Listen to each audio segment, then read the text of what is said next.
అరూరి గర్వాపసి అరూరి రమేష్ అట మళ్ళీ తమ గూటికే వచ్చినట్టు తెలుస్తూ ఉన్నది. బీజేపీకి మాజీ ఎమ్మెల్యే రమేష్ రాజీనామా చేసినట్టు తెలుస్తూ ఉన్నది. త్వరలో బీఆర్ఎస్లో చేరనున్నట్లు ప్రకటన. మరి వచ్చే ఎన్నికల్లో తమదే అధికారమని గొప్పలు చెప్పుకుంటున్న బీజేపీకి మాజీ ఎమ్మెల్యే అరూరి రమేష్ షాక్ ఇచ్చారు. తెలంగాణలో తనకే కాదు తనలాంటి వాళ్ళెంతోమందికి తల్లి వేరు బీఆర్ఎస్ అని అరూరి రమేష్ తన చర్యతో నిరూపించారు. గ్రామ పంచాయతీ ఎన్నికల్లో రేవంత్ సర్కార్కు ముచ్చెమటలు పట్టించి కాంగ్రెస్ పార్టీకి గట్టి గుణపాఠం చెప్పిన తర్వాత రాష్ట్రంలో రాజకీయ సమీకరణలు మారిపోతున్నాయనేందుకు సోమవారం నాటి ఈ పరిణామమే నిదర్శనం.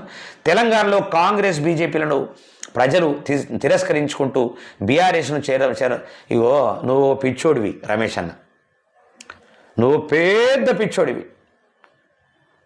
అరూరి రమేష్ అన్న నువ్వు చాలా పెద్ద పిచ్చోడివి. వాస్తవానికి బీజేపీ